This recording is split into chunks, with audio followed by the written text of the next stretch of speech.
Peace and blessings, you guys. This is your girl, the Philly Bruja. Hey, y'all. Hey. Welcome to Monday. Happy Valentine's Day to those who celebrate it, and happy regular Monday to those who don't. I just thought I'd come to you real quick on this Monday to go ahead and bring a story to you that actually has now made national news. I actually just wanted to make sure I could cross reference and make sure I had all the up to date information for you, right? Because it's been a couple things around this case uh, that folks had the questions about. Okay, so we're gonna go ahead and I'm gonna break this down for you real quick. It's crazy that I'm bringing this story to you on Valentine's Day, right? But let's go ahead and get into this. He did call me the oracle. I'm about to make this historical. These questions you ask me rhetorical. Like who do I be? You know. I am the queen. I reign supreme. You didn't know? What do you mean? Look, they call me the oracle. I'm about to make this historical. These questions you ask me rhetorical. Like who do I be? Okay, and we're back. All right. Unfortunately, on Friday, this past Friday, a young man by the name of Nicholas Scurria. I hope I'm pronouncing it right. If not, I'm about to find out. Okay. But I actually wanted to just bring this story to you guys. Occasionally, when I see different stories going around the internet and things of that nature, sometimes I feel like it's my due diligence to go ahead and bring you the accurate information in regards to it. Okay. So what we're going to do is, well, what I'm going to do is we're going to go ahead and share just a brief news clip of actually what happened on Friday early morning in a suburb located not too far from Philadelphia. I mean, like, and it's made national headlines, rightfully, but we're going to dig a little bit deeper, okay? We're going to dig a little bit deeper into who Nick is, okay? Here we go. Hopefully, it's going to allow me to share it. Get into it. Here we go. Put myself on mute. News here on murder in the Philadelphia suburbs, and the details are not for the faint of heart. Police in Clifton Heights, Delaware County arrested a man for a gruesome murder. They say when they arrived on the scene at 4:15 this morning, the boyfriend was in the process of decapitating his girlfriend. This happened at the Willows Apartments on the 400 block of Springfield Avenue. The victim was pronounced dead at the scene, and the boyfriend was taken into police custody.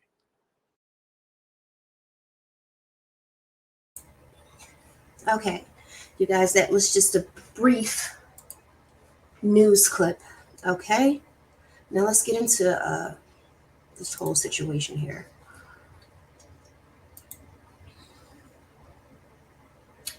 She tried to cut off my boss. Defendant caught in the act of decapitating his girlfriend, dismembering her body.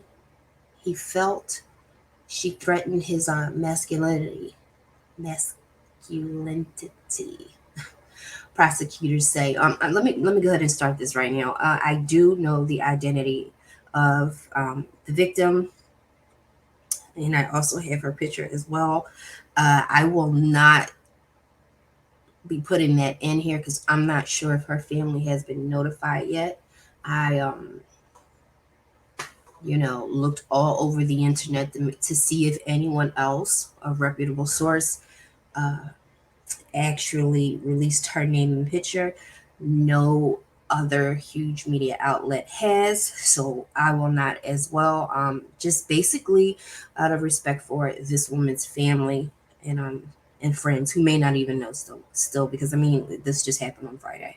So authorities in Pennsylvania have released the name of the man they say they caught in the act of chopping up his girlfriend's body. Court documents released Friday also are providing that it just gives you a look into the window of the bizarre excuses attributed to the defendant for his alleged conduct. Hold on one second, you guys, okay?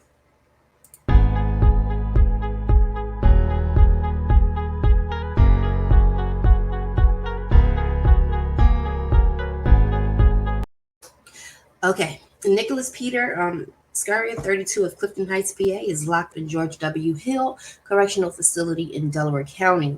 According to online jail records, court records say that he was denied bail on Friday for his preliminary arraignment. Okay, let's see some of this coffee.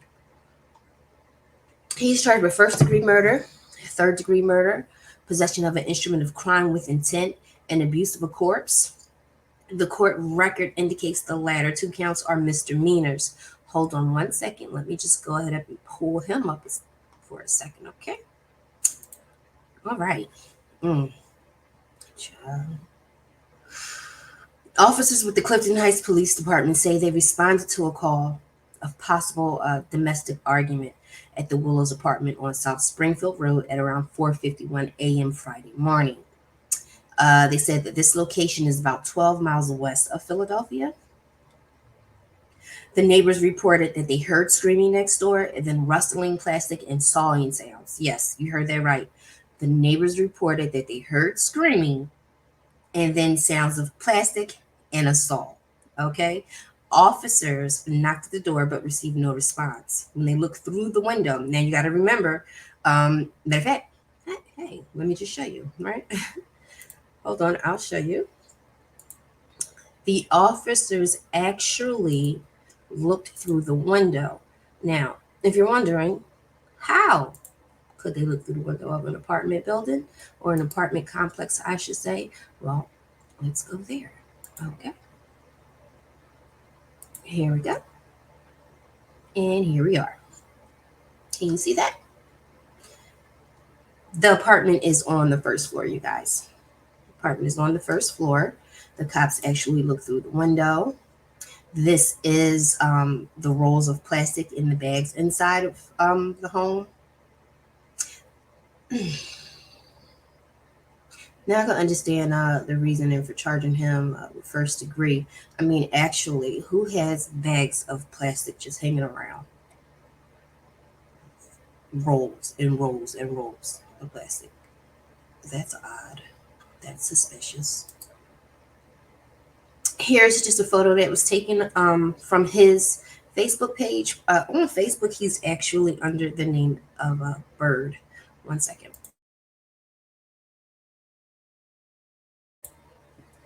Yeah, his name on Facebook is Bird, right?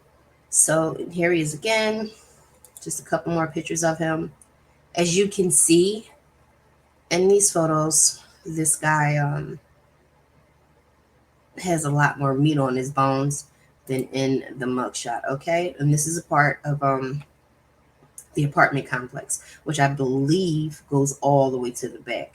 So this one is facing the primary street, which was Springfield.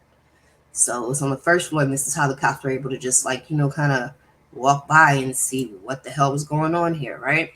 So there's Nicholas. So I'm going to go ahead and stop sharing that, and we'll get back into the story itself. I'm going to put you back up there, Nicholas. Okay. So again, like I said, the neighbors heard screaming and then the plastic and then the saw sounds, all right? Officers knocked at the door but received no response. When they looked through a window, they say they saw a man subsequently identified as Nicholas chopping up a woman's body, according to accounts from several news outlets, right? The police department said the responding officers kicked down the front door to intervene. The defendant surrendered, but the victim was pronounced dead at the scene. Again, I am not going to release her identity or picture unless one of these huge huge outlets in Pennsylvania or whatever release it, because again, you have to have some kind of respect for the deceased family. They may not all know. Okay. Witnesses told Philadelphia Fox affiliate that they heard police shouting at the suspect prior to the breaking down of the door. We're going to get into a little bit something else too as well. I heard cops yelling, telling someone, don't move, don't move. One witness told a TV station. About 4 or 5 cops kicked in the door, and this is the result, he added, gesturing towards the apartment. Clifton Heights Police Department Chief Tim Rockenbach reportedly said that the victim was already deceased when the suspect allegedly attempted to attempted the beheading, but we're going to get into that. Per W2TFX, Chief Rockenbach reportedly said the victim had suffered severe trauma to the head and neck. Police recovered a large knife from the scene of the homicide, but would not immediately confirm whether the knife was also the murder weapon. Multiple other weapons were also recovered from inside the apartment, according to the reports on Philadelphia's CBS affiliate KYW TV. Police did not release the name of the victim, who was said to be in her 50s. She's 58, actually. WPHL reported that she was in an intimate relationship with Nicholas at one point, though investigators were initially unable to confirm whether the two were still in a relationship at the time of the killing. KYW Radio eventually said the victim and the defendant were formally in a romantic relationship but remained living together. The chief said the responding officers who witnessed the attempted beheading would receive counseling from a mental health professional, rightfully. Could you imagine that? I've been an officer. I've been an officer for 32 years. This is absolutely horrible. Chief told Philadelphia ABC affiliate. I don't even know the words I would describe to you how actually incredibly insane this is, especially in my own town. This is one of those places where people say, things don't happen like this around here. Never.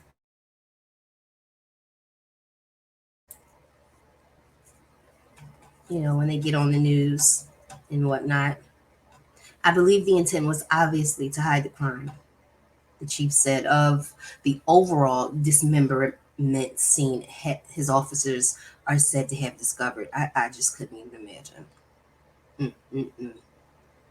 Charging documents obtained by the radio station say the defendant blurted out bizarre excuses for the underlying killing.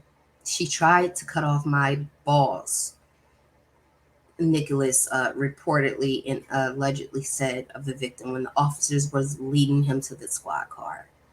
Delaware County PA District Attorney said that Nicholas felt the victim was a threat to his masculinity, according to KYW Radio. Based on the defendant's statements at the time of his arrest in response to what the defendant perceived as a threat to his masculinity, he brutally killed and then dismembered his victim. He continued to make a statement as far as the chief made a statement saying his actions were cowardly as well as evil, and he will be prosecuted to the fullest extent of law.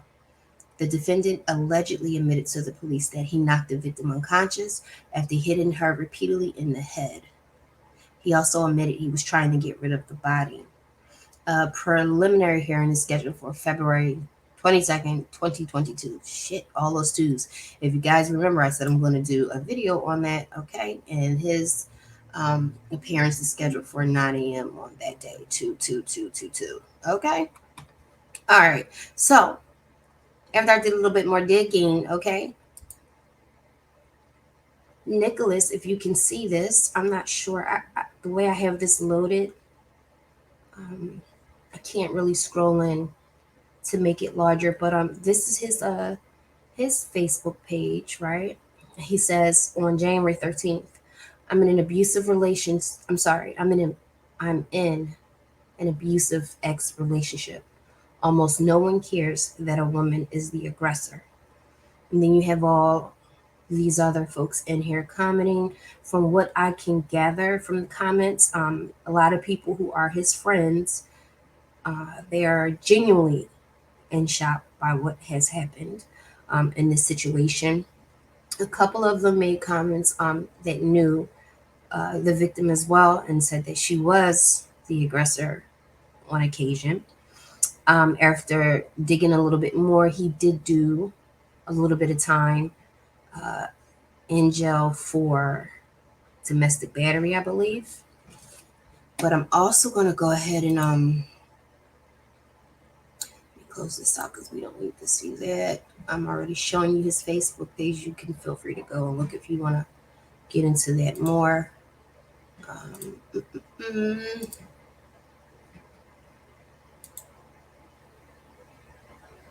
So yeah, a lot of people were saying in his comments about he was actually the victim of domestic violence, and um, but that doesn't explain the brutal way of killing someone and dismembering them. It's like, what the hell, you know? But Mr. Bird here, Nicholas,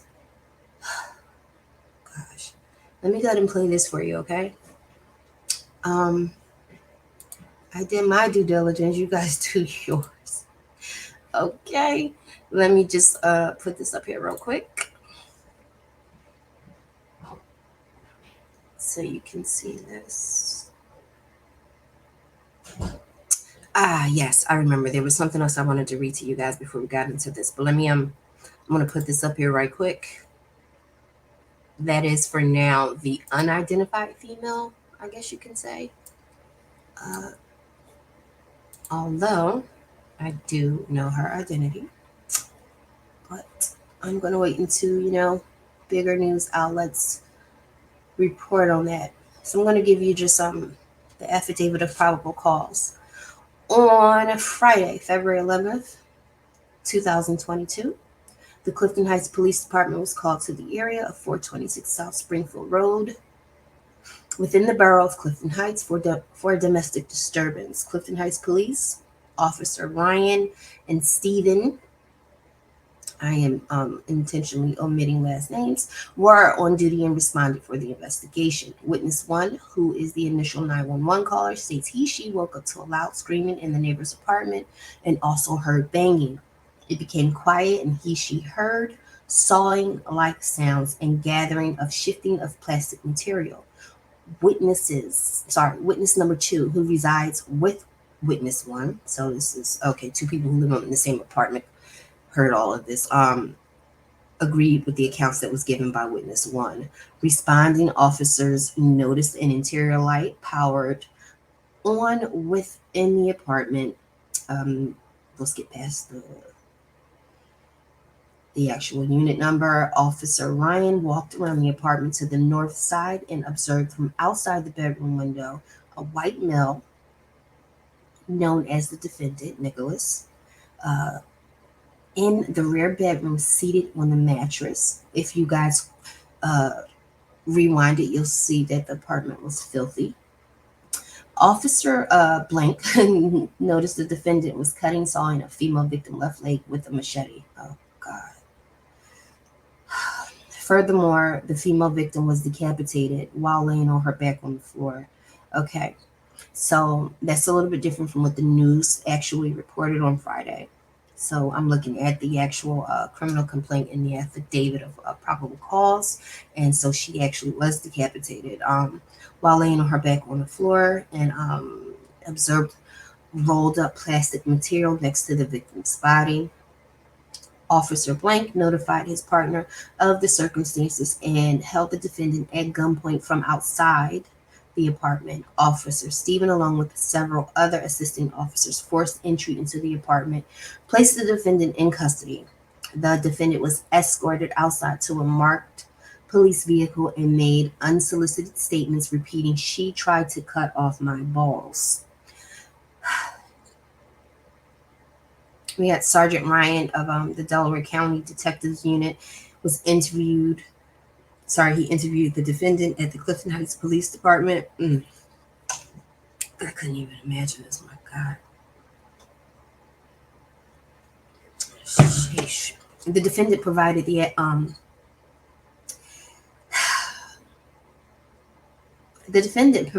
a verbal statement admitting to the argument between he and the victim, identified through investigations as blank blank.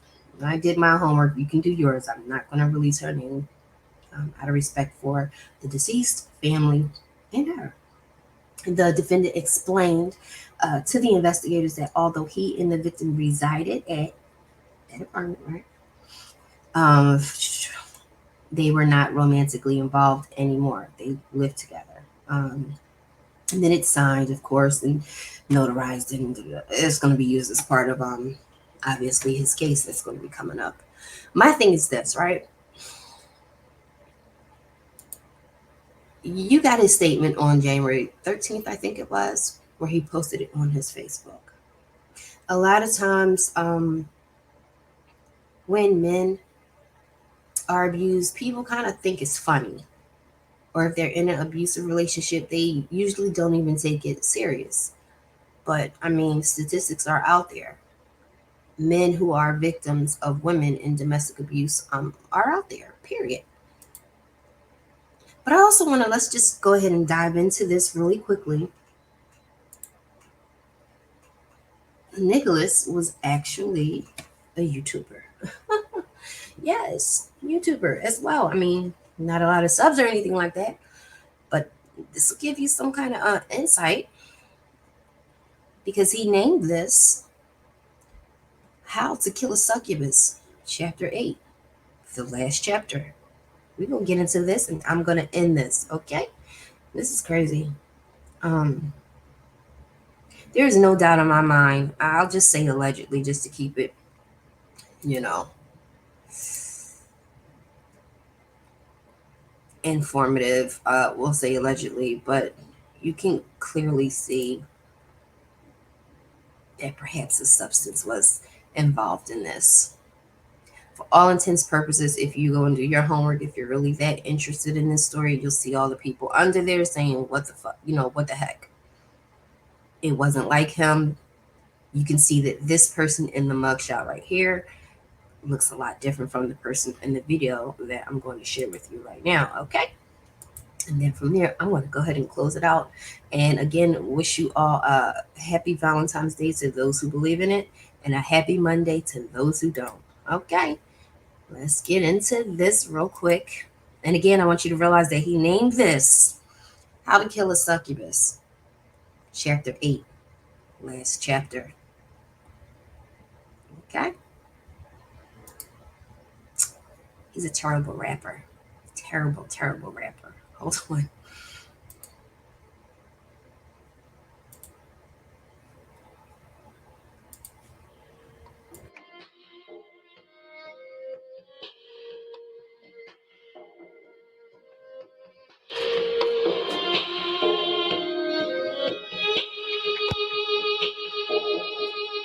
Throughout the gossip and the commotion, there was talk of your promotion. You didn't get the vote in, you get the promotion. You kept this locomotion running for years. What is really going on here? I believe life is just climbing pyramid schemes. I believe life is just grinding and trying to smile. And I believe life.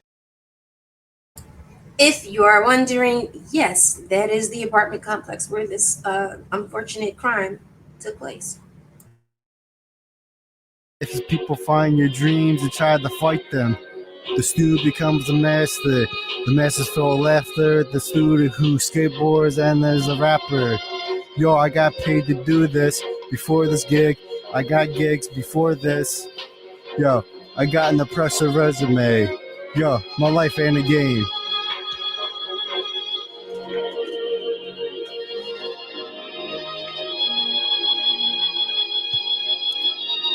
I met a lot of people who are better than me, but I'm only here because I didn't stop climbing Mount Gagazet. Sacrificing health, invest in wealth to get fat ass checks.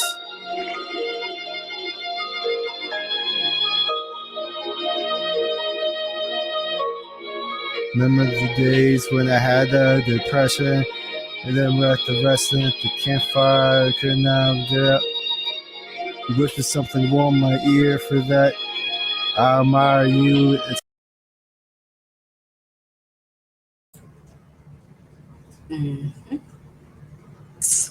Pause. Sit that right there like that. Something you said that inspired me. I'm fire, ice, meat. I am the water. Hopefully, when me and your friends get the empire, we won't feed into our darkest desires. Which ignore me when I retire. Yo, my schedule says I'm supposed to level up. Haters mad, I made a couple bucks. They say what's up. You've been skating for 20 years. When you're giving up, you ever got paid skating for years. Stupid prick, you washed up. You wasted your time working the day grinds. You need to do lines to get the energy. I was just like you in my youth, in my memories. Man, I'm just trying to stay grinding and smiling. I remember when I was a child, life was like F of X. I was Titus, my mom is Jack. I tried to get respect, asking for piano lessons from my mom. She didn't teach good, get distracted by crime life and fiascos. Skating, doing flamingos. As an artist, I'm weirder than Picasso. Someone said, you don't look like your mother though. So why the criticisms bother you though?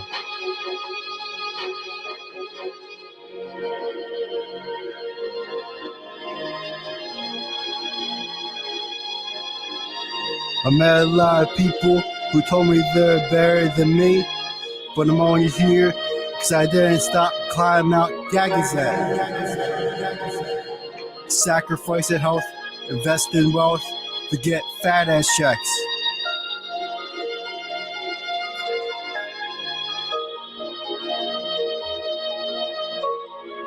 Remember the days when me and my friends at the campfire to tell me stories and I admired them.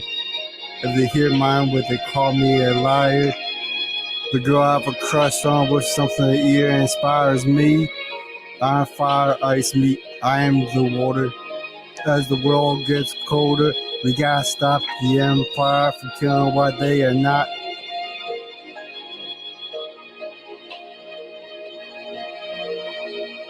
You have the ability to overcome toxicity, inspire a city, believe you can achieve nirvana to infinity.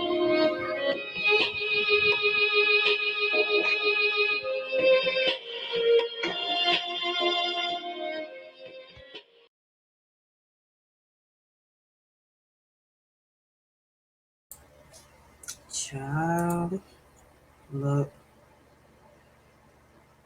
as we can all see here, there's a lot of shit that's just that is going on with this. Okay, I remember being in court one time, and the judge said, "I wish all domestic violence victims could be here and observe this case and subsequently this sentence." I don't know. It's just a reminder of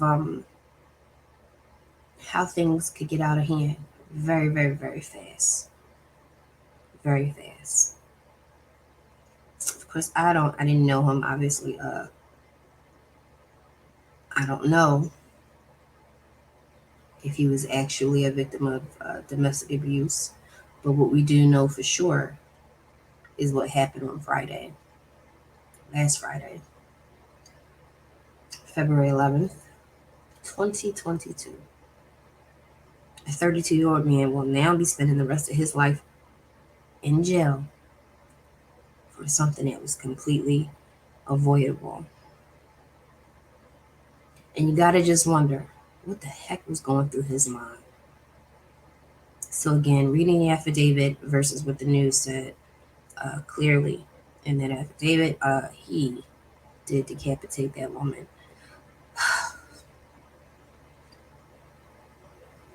Sometimes it's shocking and surprising what the human mind actually is capable of. And what's scary is sometimes it's not. Y'all have a good day.